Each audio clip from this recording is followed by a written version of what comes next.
यहाँ तो कोई भी नहीं है। बेकार में ही लोगों ने आत्मा की कहानी फैला रखी है। विशिंग वेल के पास हजारों जाने गई थी।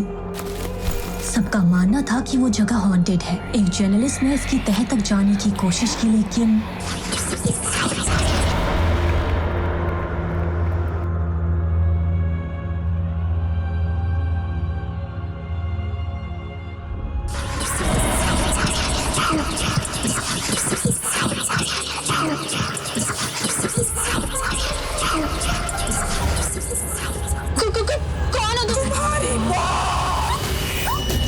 रात के सन्नाटे में शिमला की वो पुरानी सड़क जो विशिंग वेल के करीब से गुजरती थी, वहां जाना सख्त मना था। इसके बावजूद तकरीबन 19 साल की एक लड़की अकेली उस सुनसान रास्ते पर चली जा रही थी। ये रास्ता इतना सुनसान क्यों है? लगता है उस ऑटो वाले ने ना सही कहा था। इतनी रात को अकेले यहाँ नहीं आना चाहिए था।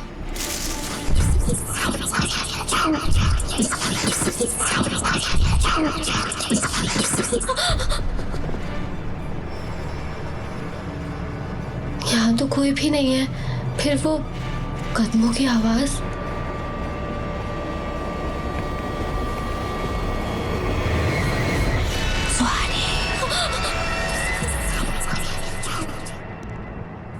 ये आवाज कैसी थी? मेरा नाम किसने लिया? अचानक से सुहानी की नजर एक परछाई पर गई जो उसकी तरफ ही बढ़ रही थी, लेकिन उसे ये नहीं समझ आ रहा था कि जब आसपास कोई है ही नहीं तो ये डरावनी परछाई है किसकी। वो बहुत डर गई थी, इसीलिए घबरा कर और भी तेज चलने लगी।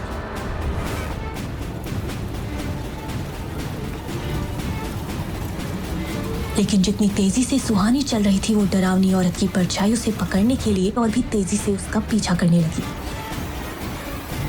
वो साया उसे पकड़ने ही वाला था कि तभी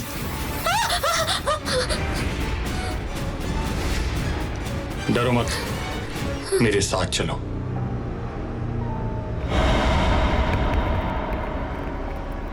कौन है आप? चुपचाप मेरे साथ चलती रहो। कि छूते ही वो डरावनी औरत की परछाई वो कहाँ गायब हो गई?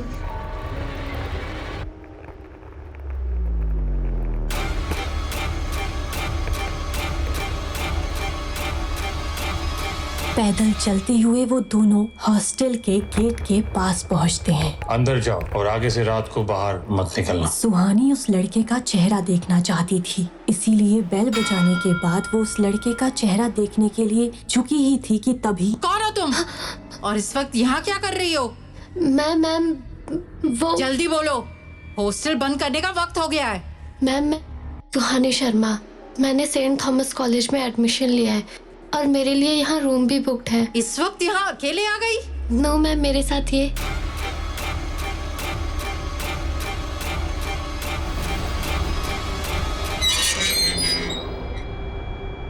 किसे ढूंढ रही हो तुम? जिसके साथ मैं यहाँ आई हूँ, अभी तो यहीं था। यहाँ तो कोई नहीं है। जब मैं यहाँ आई तो तुम अकेली खड़ी थी।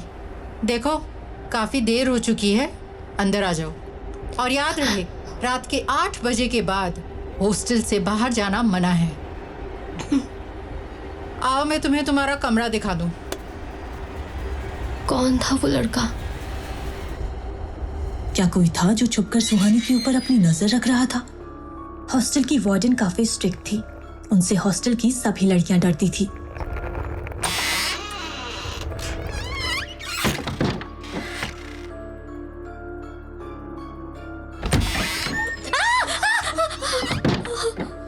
तो तुम मेरी नई रूममेट हो। हाय, आई एम निशा। हाय, सुहानी शर्मा। तुम इस वक्त यहाँ आई हो और तुम किस रास्ते से आई हो? पुराने रोड से। और तुम अभी तक जिंदा हो? क्या बात है?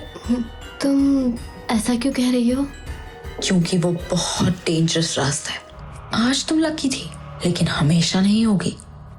दोबारा रात को कभी उस रास्ते से मत जाना। क्यों? ऐसा क्या है वहाँ? उस रोड के पास एक कुआं है जिसे विशिंग वेल कहते हैं। यहाँ के लोगों का मानना है कि वो जगह हॉन्टेड है। क्या सच में ऐसा है? मुझे नहीं पता, लेकिन लोग ऐसा कहते हैं। पर एक बात तो है कि लगभग रोज सुबह किसी न किसी की लाश जरूर मिलती है। यहाँ की पुलिस भी रात को वहां जाने से डरती है। क्या तुम्हें भी डर लगता है वहां जाने से? निशा तो गहरी नींद में सो गई थी, लेकिन सुहानी को नींद नहीं आ रही थी। बार बार उसके दिमाग में उस परछाई और उस लड़के का ख्याल आ रहा था। आखिर था कौन वो लड़का? उसके आने से वो परछाई कहाँ चली गई थी? कहीं वो परछाई मुझे मारने तो नहीं आई थी? वो लड़का, उसने मुझे क्यों बचाया होगा? दूसरी तरफ पुरानी रोड के पास वाले कुएं पर एक औरत पहुंचती है। उसके एक हाथ में एक छोटा कैमरा और दूसरे हाथ में एक टॉर्च था। ऐसा लग रहा था कि वो कुछ छानबीन करने के लिए वहां आई है।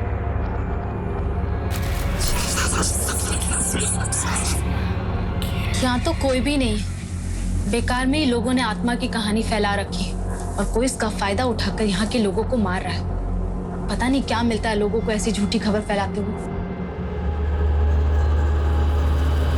ये कहानी झूठी नहीं है।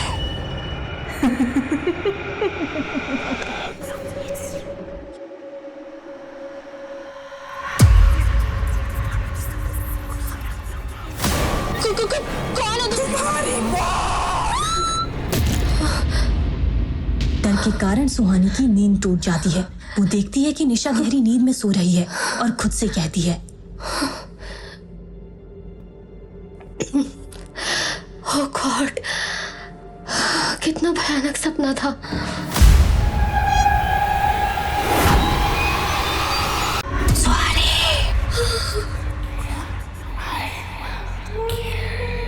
ये आवाज, क्या हो रहा है मेरे साथ? शायद मेरा वहम था। जब सुहानी देखती है कि वो अपने बेड पर ही है, फिर से सो जाती है। अगले दिन सुहानी और निशा तैयार होकर एक साथ ही कॉलेज के लिए निकलते हैं। तभी रिसेप्शन के पास से गुजरते हुए सुहानी और निशा को कुछ सुनाई देता है। मर्डर? हाँ, कल पुराने रोड पर एक और मर्डर हुआ, ठीक उसी विशिंग वेल के सामने, और आज सुबह वहाँ पे उसी लड़की की लाश मिली है। ये मैं क्या सोच रही हूँ? ये इत्तेफाक भी तो हो सकता है। शायद इसी वजह से मुझे वो सपना आया हो। और वैसे भी निशा ने तो कहा था कि विशिंग वेल के आसपास अक्सर ये लोगों की लाशें मिलती हैं। क्या हुआ? सुना तूने? इधर आ। बाय द वे, आज वहाँ किसकी लाश मिली? ये लाश किसी जर्नलिस्ट की। वो कल रात को इन्वेस्टिगेशन के लिए पुराने रोड पर गई थी ना। सपने में वो लड़की एक जर्नलिस्ट ही लग रही थी। नहीं, ये सब मेरा वहम है। क्या हो रहा है यहाँ? चलो, कॉलेज का वक्त हो रहा है। देखा कितनी लकी हो तुम, वरना वो लाश तुम्हारी भी हो सकती थी। एग्जैक्टली। कल रात उस लड़के ने मेरी मदद नहीं की होती ना, तो शायद लाश मेरी ही होती। हाँ? कौन सा लड़का? निशा का सवाल सुन सुहानी थोड़ा संकोच करती है। वो निशा को इस बारे में बताना नहीं चाहती थी। क्या बात है, कल रात जंगल में तुम्हें कोई हीरो मिल गया? दिखता कैसा था? हैंडसम था। तुमने मुझे बताया क्यों नहीं? कुछ भी। अब ये चले बहुत कॉलेज। गलत बात है। आप फिर निशा सुहानी को और परेशान नहीं करती और वो दोनों कॉलेज के लिए निकल जाते हैं। लेकिन कॉलेज की ओर जाते समय सुहानी को ऐसा लगता है कि जैसे कोई छुपकर उसे देख रहा है। सुहानी, क्या हुआ? चल। हिमालय की वादियों में सेंट थॉमस कॉलेज बहुत खूबसूरत जगह पर था। ये कॉलेज हिमाचल प्रदेश का सबसे बड़ा कॉलेज है। यहाँ के स्टूडेंट्स या तो बहुत अमीर होते थे या बहुत इंटेलिजेंट। निशा बहुत अमीर थी और सुहानी इंटेलिजेंट, इसीलिए सुहानी को यहाँ एडमिशन मिल पाया था। वो आगे चलकर एक IAS ऑफिसर बनना चाहती थी।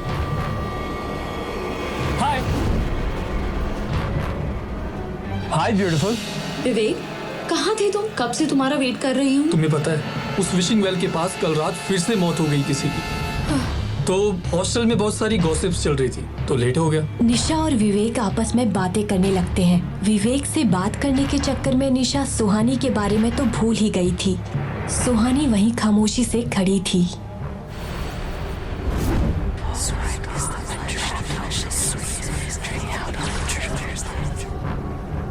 वो ध्यान लगाकर समझने की कोशिश करती है कि वो आवाज कहाँ से आ रही है और उस आवाज का पीछा करते हुए कॉलेज के पीछे चली जाती है। सुहानी निशा और विवेक से काफी दूर कॉलेज के पीछे आ जाती है। वो जगह बिल्कुल सुनसान थी, वहाँ कोई भी स्टूडेंट नहीं था।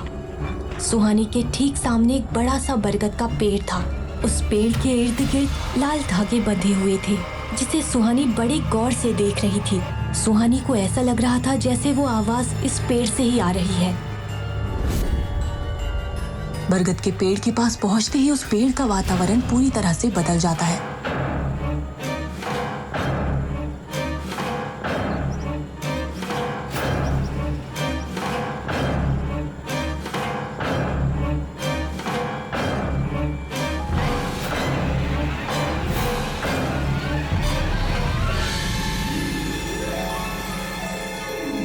निशा के छूते ही सुहानी उसकी तरफ मुड़ती है। ऐसा लग रहा था कि वो अब तक होश में नहीं थी। पेड़ के आसपास का माहौल फिर से नॉर्मल हो जाता है। तुम इधर उधर क्या देख रही हो और तुम यहाँ क्या कर रही हो? सुहानी कोई जवाब नहीं दे पाती है, क्योंकि उसे खुद कुछ समझ नहीं आ रहा था कि वो वहाँ कैसे पहुँच गई। तुम्हें यहाँ नहीं आना चाहिए था। यहाँ स्टूडेंट्स का आना मना है। ये पेड़ हॉन्टेड है। हॉन्टेड? वो छोड़ो ना ये सब, मुझे तुम्हें किसी से मिलवाना है। सुहानी और निशा के जाते ही उस जगह का माहौल फिर से बदल जाता है और जोरों से किसी के हंसने की आवाज वहाँ गूंजने लगती है। Vivek, meet my roommate Suhani, and Suhani, meet my boyfriend Vivek. Hi Suhani, nice to meet you. आज कॉलेज में हर जगह कल रात हुए हादसे की बात हो रही थी। वो जर्नलिस्ट कॉलेज भी आई थी ना? हाँ, और वो विशिंग वेल के बारे में कुछ पूछ रही थी। निशा, उस कुएं को विशिंग वेल क्यों कहते हैं? तुम्हें पता नहीं है क्या? चलो मैं बताता हूँ। यहाँ के लोग मानते हैं कि उस कुएं के पास जाकर जो कुछ भी मांगो वो तुम्हें मिल जाता है। मिल तो जाता है, लेकिन उसके बदले में कुछ ऐसा छीन लिया जाता है जो तुम्हें बहुत प्यारा होता है। कहते हैं वहाँ सालों से एक आत्मा रहती है जो लोगों की विशेस पूरी करती है। पता नहीं विशेस पूरी होती है या नहीं, लेकिन कम से कम शिमला के लोग तो बिल्कुल नहीं जाते। सुहानी को ये कहानी काफी दिलचस्प लग रही थी। वो इस बारे में और भी जानना चाहती थी, लेकिन निशा उसे क्लास में चलने के लिए कहती है। सुहानी, निशा और विवेक एक साथ क्लास की तरफ बढ़ जाते हैं। तभी एक लग्जरी कार कॉलेज कैंपस में आकर रुकती है। उस कार के वहाँ आते ही कॉलेज कैंपस में बिल्कुल खामोशी छा जाती है।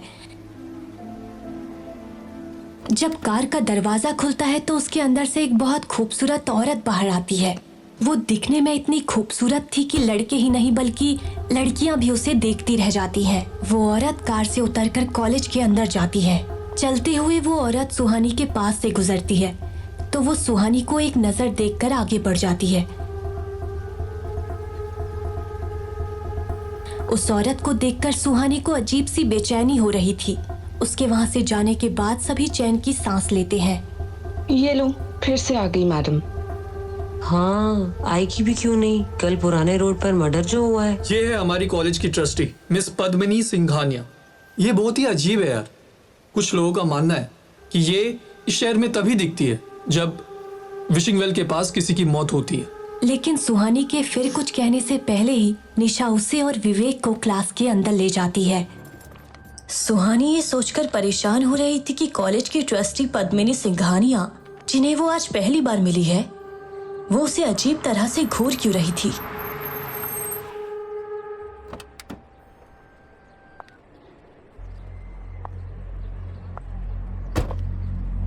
बेवजह अनजानी चीजों को नहीं छेड़ना चाहिए।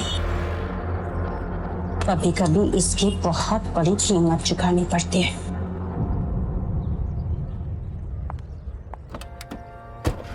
ये अभी अभी क्या बकवास करके गई? वही तो मैं सोच रही हूँ।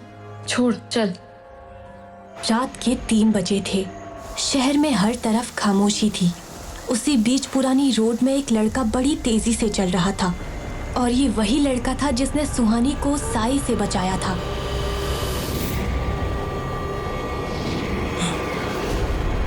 क्यों बचाया तूने उसे? प्लीज मासूम लोगों की जानें लेना बंद करो। तुम अच्छी तरह से जानते हो अब ये मौतें कभी नहीं रुकेंगी। अब मैं तुम्हें ये जाने लेने नहीं दूंगा। तुमने पहले भी कोशिश की थी, लेकिन होता वही है जो मैं चाहती हूँ। कौन है वो लड़की जिसे बचाने के लिए तू मेरे खिलाफ चला गया था? युवराज साई के गुस्से से वाकिफ था, इसलिए वो चुपचाप वहां से जाने के लिए मुड़ा। तुम कितनी भी कोशिश कर लो, अब वो मेरी नजर में आ चुकी है। कब तक बचाओगे उसे?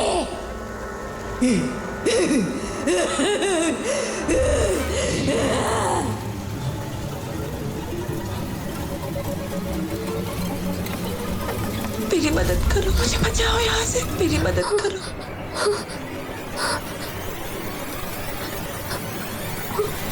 ये आवाज, क्या मैं फिर से सपना देख रही थी?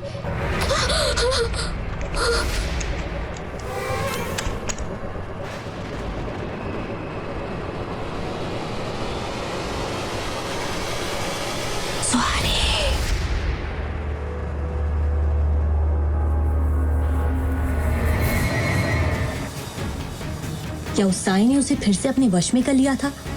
आखिर क्यों पड़ा है वो साया सुहानी की जान के पीछे? कौन है वो लड़का? आखिर क्या रिश्ता है उसका उस साई से? आगे की कहानी जानने के लिए देखिए अगला एपिसोड सिर्फ पॉकेट FM के YouTube चैनल पर, और साया अ कर्स्ड लव स्टोरी के सारे एपिसोड्स को सुनने के लिए डिस्क्रिप्शन में दी लिंक से डाउनलोड करें पॉकेट FM ऐप।